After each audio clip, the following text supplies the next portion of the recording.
Hello, it's Tim from Fairplay Now on the 2nd of May 2024. So, as we all know, it's a big year for elections, not just in this country, in the UK, where we're going to be having a general election at some point this year, but obviously in the States as well, and in many other places around the world, I believe. And as far as the UK is concerned, it all starts today. There's quite a few elections going on. I think there's a by-election, Blackpool, I think it might be. But there's certainly a lot of local government elections going on. None around here. I've got nothing happening as far as this area is concerned. But the highest profile one is, of course, the London mayoral elections. And I'm sincerely hoping and praying that it is London Mayor Sadiq Khan's last day in power today. It'd be a travesty if that bloke's voted back in. It really would be. So here's hoping that it's his last day in power. Although, having said that, I'm sure that whoever gets into power, as far as the London mayor is concerned, will be someone who the powers that shouldn't be wants to be into power, if you get my drift. So even if someone else comes in and they're kind of promising, oh well, I'm going to get rid of the ULEZ thing and the 15-minute city plans and all of the rest of it, they'll probably say that and then just go back on that once they're in power, I should imagine. That's if it's one of the main parties. I know there's a few independents running, which if they got in, it'd be amazing, but sadly I don't think that is very likely at all.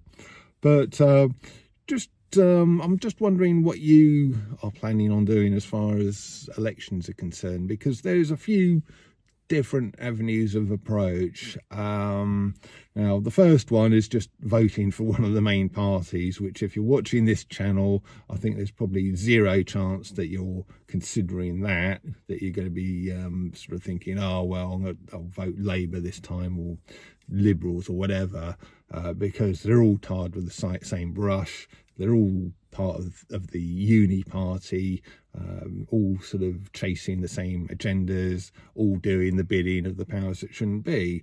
So that's not really an option for me, and I'm sure it's not for you. So what do we do? The second option, of course, is to kind of just vote tactically, which might be an idea, to be fair, if you're voting in London for the mayor. Just vote for anyone apart from Sadiq Khan, even if it is one of the other major sort of parties, their candidate. So voting tactically might be an option. So whether that will be the case in the general election, I doubt it. And then you could sort of vote for one of the sort of more minor parties like Reform or Heritage Party, or whoever's putting up a candidate in your area. That might be a possibility. Some people say that's just a wasted vote, and every vote you cast for them takes just makes it more likely that someone like Sadiq Khan will get back into power or whatever. But you have to sort of think about these things if you're going to vote at all.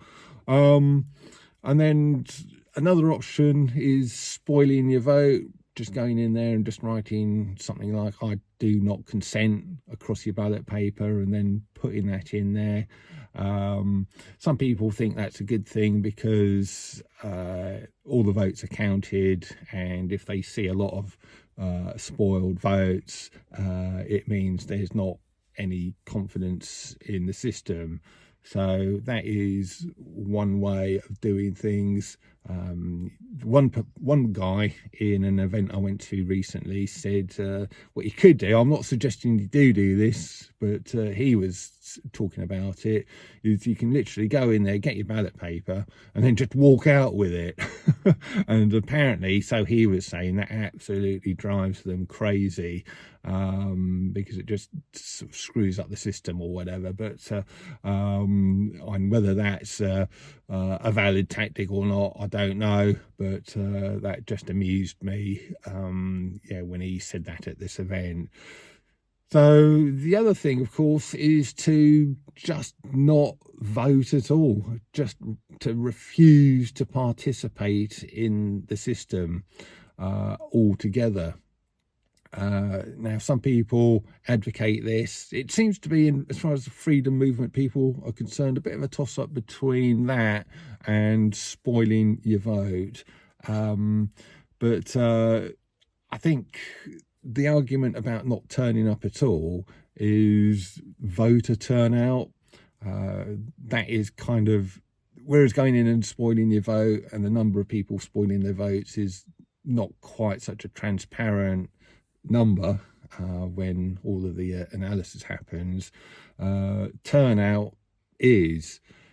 It's one of the things the mainstream media go on about quite a lot. Oh, you know, so-and-so got in, but there's only a 30% turnout or something, or only a 20% turnout. And that is a really valid thing, because how can anyone who's got into power claim any kind of legitimacy if the voter turnout was a really low percentage, you know, let's say 20 or 30%. You know, Khan got back in London, but the voter turnout was 20%.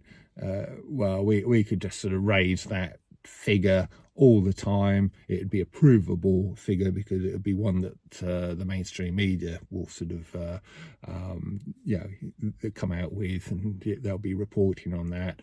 And we can just say, sorry, this bloke literally hasn't got any legitimacy. You know, how can he if the voter turnout was only 20%? And out of that 20% of people who did go along, probably the majority of them yeah, didn't even vote for him. They voted for one of the other candidates. So he probably only got about, you know, less than 10%, you know, say 7 or 8% of the entire sort of, you know, vote of the entire sort of London population kind of thing. So yeah, that would probably be my favourite. Certainly in a general election, I think I just will not be going along at all. I'll be sort of you know, just registering my protest by not participating in the system. And yeah, I think that'd probably be the way I play it. And if we just withdraw our consent by not turning up to vote, and voter turnout ends up being really low, both in the general election and in these elections happening today, I think we can then turn around and to our MPs and so-called elected officials and just say, sorry, you literally haven't got the legitimacy. If they're trying to bring in sort of 15-minute cities or whatever kind of agenda nonsense, we can just say, sorry, no one voted for you and no one voted for this, so, you know, you've got no legitimacy, I'm afraid, sorry. So tell me what you think. There's some thoughts from me. I'm going to put this up early today because obviously election day, not that I want to affect anyone's you know, kind of vote, what they want to do, but just to offer my thoughts. And you know, please do leave a comment in the comment section below what your thoughts are on this kind of thing. Oh, just one, before I go, just one last shout out for the Uprise and Shine event happening there at Hope, Sussex, down in East Sussex, not far from Battle and Hastings, that kind of neck of the woods. I'll leave a link to where you can get your tickets for that in the description box below. So if you want to go and sort of attend that, you've got people like Richard Vobes is going to be there. Sort of Mark Devlin will be speaking on the Saturday afternoon, I believe. and there's going to be many other very interesting speakers. So if you're going to go, see you there. Tim from Fair Play Now, thanks for watching.